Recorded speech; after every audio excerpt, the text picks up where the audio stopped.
السلام علیکم ورحمۃ اللہ وبرکاتہ۔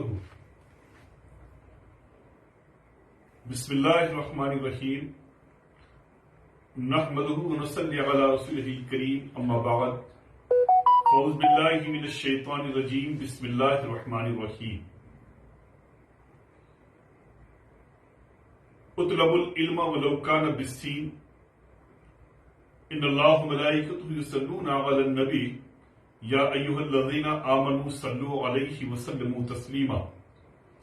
اللہم صل علی سیدنا و شفینا مولانا محمد وعلی آل سیدنا و شفینا مولانا محمد وبارک وسلم۔ سیدی یا نبی اللہ صلی اللہ تعالی علیہ وسلم۔ رضینا قسمت الجبار فینا، لنا علم وللجہال مالو۔ علم چندہ کی بیشتر خوانی، چوں عمل در تو نیست نادانی۔ نہ محقق بود نہ دانشمند، چار پائے برو کتاب چند۔ آتے ہی مغزرات علم و ہنر، کے برو ہیزم است یا دفتر۔ ناظرین، محفل نور میں صوفی چینل کے ذریعے رمضان کریم پروگرام میں آپ کے روبرو ہم حاضر آئے ہیں۔ میرے ساتھ پھر آج کی اس مقدس محفل نور میں مداح رسول ثنا خوان مصطفیٰ صلی اللہ تعالی وسلم، بلبل باغ سمنا جناب محمد پرویز عالم اشرفی بھی موجود ہیں۔ انشاءاللہ تبارک و تعالی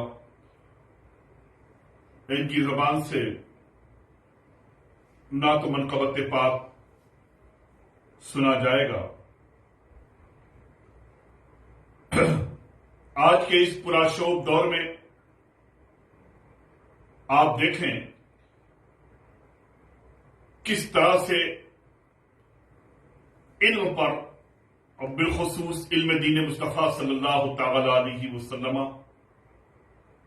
پر حملہ ہو رہا ہے۔ یہ بات حقیقت رہی ہے اور مسلم ہے کہ جب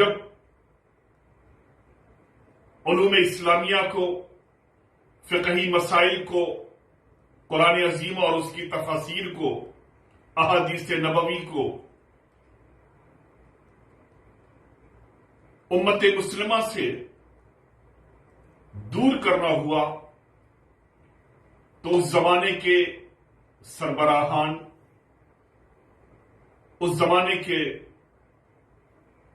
بادشاہوں نے سب سے پہلے مسلمانوں کے درمیان، اہل ایمان کے درمیان سے جو چیز ختم کرنے کی کوشش کی، وہ مدارس اسلامیہ کو بند کرنا شروع کیا۔ جب مدارس بند ہو جائیں گے تو لامحالہ علم دوست حضرات اپنے ملک سے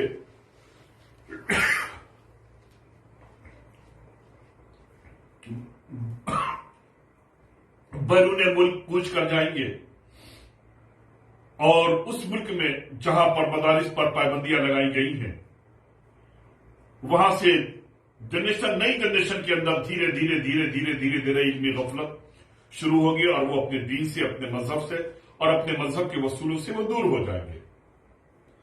اسی طرح کی کچھ ناپاک کوشش ہو رہی ہے۔ اب ایسے ماحول میں ہمیں خود ہی بچنا ہے، اور اپنے بچوں کو بچانا ہے، اپنی نسلوں کو بچانا ہے، اپنے معاشرے کو بچانا ہے، اپنے دین کو بچانا ہے۔ پیغام ربی کو بچانا ہے، پیغام مصطفیٰ کو بچانا ہے۔ کیا جائے؟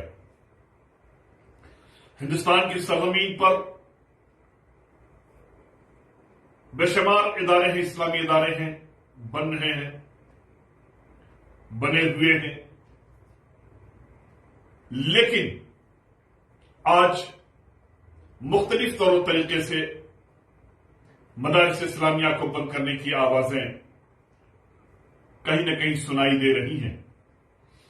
ایسے ماحول میں زیادہ لمبی گفتگو نہیں کرنا چاہتا، بس اتنا اپنی قوم کے ذمہ داران، مشائخین کرام، خانقاہوں میں مسند نشین بزرگوں سے، اپنے علماء سے مخلصانہ میں اپیل کر رہا ہوں کہ وہ جہاں مدارس کے ذریعے دین و سنت و اسلام کا کام لے رہے ہیں، وہیں مزید اگر چاہتے ہیں کہ ہمارے محلوں میں، ہمارے شہر میں، ہمارے قصبے میں علم کا فیضان جاری رہے اور کثرت سے ہماری نوجوان نسلیں، بچے اور بچیاں علوم دین مصطفیٰ صلی اللہ تعالی علیہ وسلم سے واقف ہو سکیں، تو جس طرح سے ہماری ذہنیت مدرسوں کی طرف ہے، ایسے ہی محلے کی جتنی بھی مساجد ہیں ان تمام مساجدوں کے اندر ہم ایک ایسا وقت متعین کریں کہ جہاں پر اسلامی اصول، اسلامی ضابطے، اسلامی پیغامات، حقوق اللہ، حقوق العباد کو صحیح طرح سے لوگوں تک پہنچایا جائے، اپنے بچوں کو، اپنی نئی جنریشن کو سمجھایا جائے۔ یہ وقت کی بہت اہم ضرورت ہے۔ انشاءاللہ تبارک و تعالی اگر ہم اس کام میں کامیاب ہو گئے تو ہماری نسلیں بھی سرخرو رہیں گی اور آنے والی نسلیں بھی اس کا فائدہ اٹھائیں گی۔ بہتر ہے کہ تھوڑا سا ایٹماسفیئر کو چینج کیا جائے اور تھوڑا سا اپنے آپ کو بدلا جائے، بہت ضروری ہے ان تمام کاموں کو انجام دینے کی۔ اللہ تبارک و تعالی ہمارے قوم کے رہبروں کو اچھی سوچ، اچھی فکر عطا فرمائے اور ان کے ذریعے اس طرح کے بلند اور نیک کام لے۔ حضرت آقا کریم صلی اللہ تعالی علیہ وسلم نے فرمایا کہ اطلبوا العلم ولو کان بالسین، علم دین تمہیں حاصل کرنا پڑے، چاہے جتنی لمبی مسافت تمہیں طے کرنی پڑے، علم دین کو حاصل کرنے کے لیے تم جاؤ، کتنی بھی لمبی مسافت طے کرنی پڑے، اطلبوا العلم ولو کان بالسین، علم دین کے طلب میں تمہیں کتنی بھی لمبی مسافت طے کرنی پڑے، ملک چین جانا پڑے تو تم جاؤ اور اپنی سرزمین سے۔ آج ہمارے ملک میں ایسی چیز نہیں ہے، ہر جگہ علماء موجود ہیں، مشائخین موجود ہیں، بس صرف ہمارا سسٹم بگڑا ہوا ہے۔ اس سسٹم کو ہمیں صحیح کرنے کی ضرورت ہے تاکہ صحیح طرح سے علوم دین مصطفیٰ صلی اللہ تعالی علیہ وسلم امت مسلمہ تک پہنچ سکے۔ علم یقیناً ایک عظیم نعمت ہے، ایک عظیم نعمت ہے، اور اس نعمت کو حاصل کرنے والا ہر منزل پر کامیاب رہا کرتا ہے، ہر مقام پہ کامیاب رہا کرتا ہے۔ علم سے عزت ہے، علم سے شہرت ہے، علم سے بلندی ہے، علم ہی ہر منزل، ہر مقام پر تمہاری شناخت کراتا ہے، تمہاری پہچان کراتا ہے، تمہارا تعارف کراتا ہے۔ عزیزو، مولا کائنات، جد کریم آقائے نعمت، شیر خدا فاتح خیبر، قوت پروردگار، مولا کائنات سیدنا امیر المومنین علی مرتضی رضی اللہ تعالی عنہ فرماتے ہیں کہ رضینا قسمت الجبار فینا لنا علم وللجہال معلوم، راضی ہیں ہم اپنے مولا کی تقسیم سے کہ میرے مولا نے ہمیں لنا علم، ہمیں علم عطا فرمایا ہے، ہمارے لیے علم، اور وللجہال معلوم، اور جاہلوں کے لیے دولت ہے، جاہلوں کے لیے یہ دنیا ہے، یہ دنیا کی بہاریں جاہلوں کے لیے ہیں، جاہل اس میں خوش ہے، ان پڑھ اس میں خوش ہے، لیکن مولا کائنات فرماتے ہیں کہ ہم بڑے خوش نصیب ہیں کہ اللہ نے ہمیں دولت نہیں بلکہ ہمیں علم کی دولت سے مالا مال فرمایا ہے، اور علم کی دولت ایسی دولت ہوا کرتی ہے جو ہر منزل پر بندے کو کامیاب بناتی ہے اور اتنا کامیاب کر دیتی ہے کہ ایک وقت اسی علم کی روشنی میں جب علم حاصل کرنے کے بعد بندہ اس پر عمل پیرا ہوتا ہے تو اللہ اور اس کے رسول کی وہ رضا کو حاصل کر لیتا ہے۔ آگے حضرت سرکار سیدنا شیخ سعدی رحمت الرضوان فرماتے ہیں کہ علم چندہ کی بیشتر خوانی چو عمل درتن استنادانی، نم حق کی قوت نہ دانشمند، چار پائے برو کتابیں چند، آتے ہی مغزرا چے علم و ہنر کہ برو ہے زمستی یا دفتر۔ علم چاہے جتنا تو حاصل کر لے، اگر اس علم کو حاصل کرنے کے بعد تو نے اس پر عمل نہیں کیا ہے، تو نہ تو محقق کہلانے کا حقدار ہے، نہ دانشمند کہلانے کا حقدار ہے، نہ تجھے بلندی مل سکتی ہے، بلکہ حضرت شیخ سعدی فرماتے ہیں تیری مثال ایسے ہی ہے جیسے دھوبی کے گدھے کے اوپر کپڑے کا بوجھ لاد دیا جائے تو گدھے کو کیا معلوم کہ میرے اوپر کتابوں کا بوجھ ہے یا کپڑوں کا بوجھ ہے۔ کسی گدھے کے اوپر کتابوں کا گٹھر لاد دیا جائے، جس طرح سے کپڑے کا گٹھر لادتے گدھے کے اوپر، ایسی کتابوں کا لاد دیا جائے تو اس گدھے کو کیا علم کہ میرے اوپر کتابوں کا بوجھ ہے یا کپڑوں کا بوجھ ہے۔ ایسے ہی وہ شخص جس نے علم حاصل کیا اور علم حاصل کرنے کے ساتھ ساتھ اس پر عمل نہیں کیا ہے تو ایسا شخص نہ دانشمند کہلانے کا حقدار ہے، نہ عقل مند کہلانے کا حقدار ہے۔ آج سماج میں جو برائیاں پیدا ہو رہی ہیں، ایسے ہی لوگوں سے برائیاں پیدا ہو رہی ہیں۔ علم تو حاصل کر لیتے ہیں، لیکن علم کے ساتھ ساتھ جب ان کی تربیت نہیں ہو پاتی ہے تو وہ اس پر عمل پیرا نہیں ہو پاتے، اور عمل پیرا نہیں ہو پانے کی بنا پر وہ فتنہ و فساد کی جڑ بن جایا کرتے ہیں۔ لہذا ضروری ہے کہ جس علم کو حاصل کرو اس علم کے فیضان بھی تم حاصل کرو، یعنی فیضان تمہیں کب میسر آئے گا؟ جب جس علم کو تم نے سیکھا ہے اس علم پر تم مکمل طریقے سے خود عمل پیرا رہو۔ لیکن آج کا مزاج، آج کا ماحول کیا بن گیا ہے؟ لوگ دوسروں کو سکھانے کی تو کوشش کر رہے ہیں لیکن خود سیکھنے کی کوشش نہیں کر رہے ہیں۔ یہی خود نہ کرنے کی وجہ سے آج سماج میں برائیاں پیدا ہو رہی ہیں، معاشرے میں برائیاں پیدا ہو رہی ہیں۔ ہم جس کو ولی کتب سمجھ رہے ہیں، اب جب اندر جا کر کے اسے دیکھنے کی ہم کوشش کرتے ہیں تو بالکل کورا نظر آ رہا ہے۔ ظاہر تو بڑا اچھا ہے لیکن باطن تو دیکھنے کے بعد ایسا ہو جاتا ہے کہ انسان بدکنے لگتا ہے، بھٹکنے لگتا ہے، گمراہیت کے دہانے پہ جا کر کے کھڑا ہو جاتا ہے۔ لہذا ہمیں اپنے معاشرے کو، اپنے ماحول کو علم کی روشنی میں سدھارنے کی بے حد سخت ضرورت ہے۔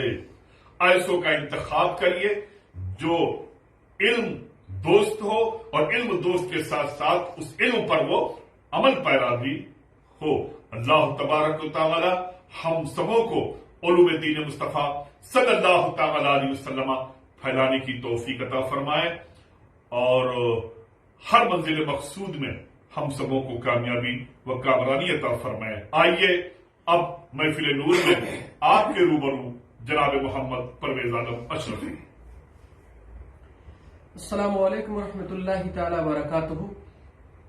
نعت رسول کونین صلی اللہ تعالی علیہ وسلم پیش کرنے سے قبل آئیے ہمارا مل کر بارگاہ رسالت میں جھوم جھوم کر ہدیہ درود پیش کریں۔ پڑھیں بآواز بلند درود پاک۔ اللہم صلی علی سیدنا مولانا محمد وعلی آل سیدنا مولانا محمد وبارک وسلم۔ صلاۃ و سلام علیک یا رسول اللہ صلی اللہ تعالی علیہ وسلم۔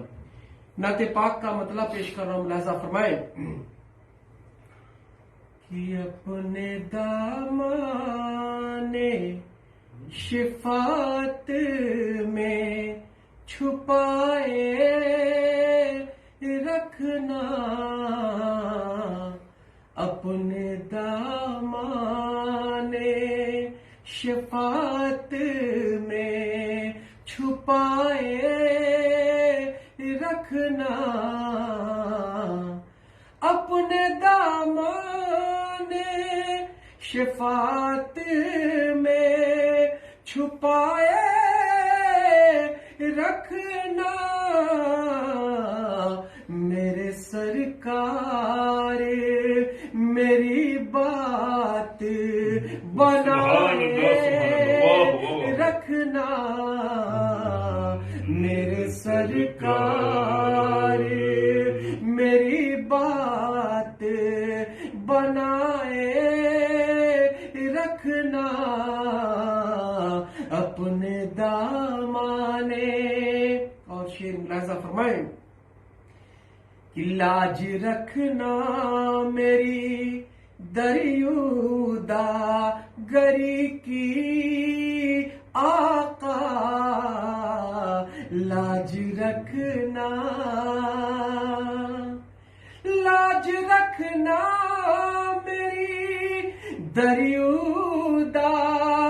گری کی آقا لاج رکھنا میری دریودا گری کی آقا میرے دامن پہ نہ احسان پرائے رکھنا سبحان اللہ، سبحان اللہ، واہ واہ، میرے دامن پہ نہ احسان پرائے رکھنا اپنے دامان شفاعت میں چھپائے رکھنا اپنے دامان اور جب سوانے پہ خورشید قیامت آئے جب سوانے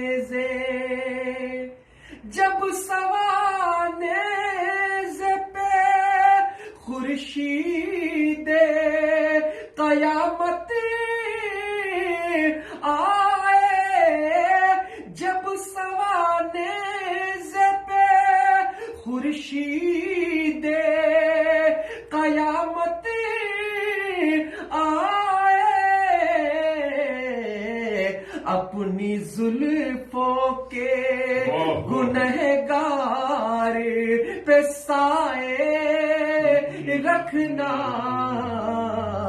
اپنی زلفوں کے گنہگار پہ سائے رکھنا میرے سرکار میری بات بنائے رکھنا اپنے دامان شفاعت میں چھپائے رکھنا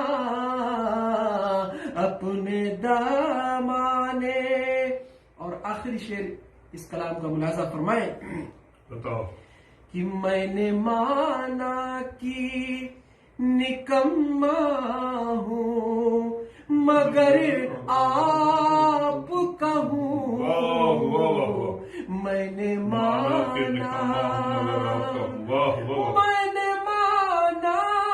کی نکما ہوں مگر آپ کا ہوں میں نے مانا کی نکما ہوں مگر آپ کا ہوں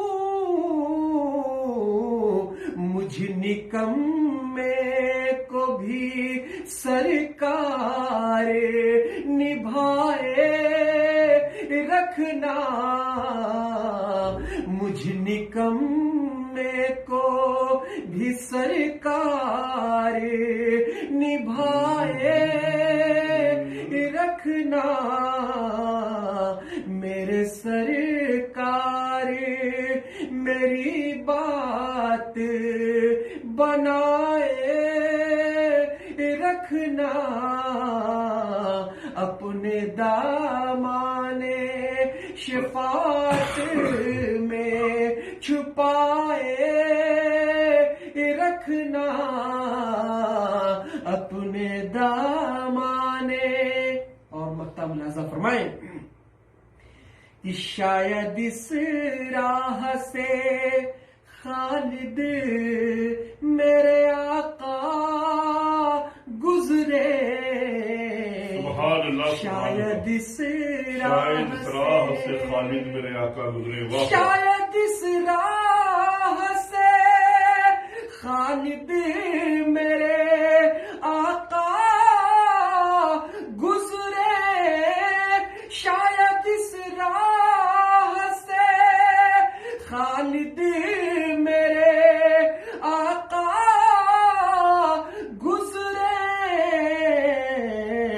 اپنی پلکوں کو سرے راہ بچھائے رکھنا، اپنی پلکوں کو سرے راہ بچھائے رکھنا، میرے سرکار میری بات بنائے رکھنا، اپنے دامان شفاعت میں چھپائے رکھنا، اپنے دامان۔ ابھی آپ کے سامنے بڑے ہی پیارے لہجے میں اور انداز میں محمد پرویز عالم اشرفی شاعر اسلام عالی جناب خالد محمود صاحب کا کلام پیش کر رہے تھے۔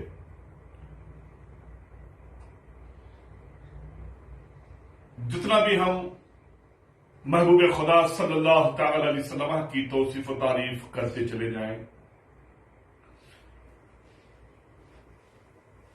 ہم آقا کریم صلی اللہ تعالی علیہ وسلم کی توصیف و تعریف کو مکمل نہیں کر پائیں گے اور نہ کوئی کر پائے گا۔ بس آقا کی بارگاہ میں یہی التجا ہے کہ سرکار، ماہ رمضان المبارک کا یہ مقدس مہینہ ہے، اس مہینے کی نعمتوں، رحمتوں، برکتوں کے صدقے و طفیل سرکار آپ اپنا دیدار ہم سبوں کو نصیب فرمائیں اور اپنے روضہ انور کی زیارت نصیب فرمائیں، اور امت مسلمہ عالم اسلام میں جو پریشان حال ہے، میرے آقا آپ پر سب ظاہر و باہر ہے، سب پر کرم فرمائیں، سب پہ خیر فرمائیں۔ ہر ایک کی مصیبتوں، پریشانیوں کو سمجھنے والے آپ ہیں، آپ مشکل کشائی کیجئے، سب کی تکلیفوں کو دور فرمائیے۔ یقیناً آپ اللہ کے محبوب ہیں، آپ اپنے رب کی بارگاہ میں جو فرمائیں گے اللہ رب العزت اسے پورا فرمائے گا۔ آپ کی شان کا کیا کہنا کہ بلغ العلا بکمالہ، کشف الدجا بجمالہ، حسنت جمیع خصالہ، صلو علیہ وآلہ۔ ناظرین، آپ دعا فرمائیے ہم سبوں کے لیے، صوفی چینل کی پوری ٹیم کے لیے۔ انشاءاللہ تبارک و تعالی کل پھر محفل نور میں صوفی چینل کے ذریعے رمضان کریم پروگرام میں ملاقات ہوگی۔ خدا حافظ، فی امان اللہ۔ شب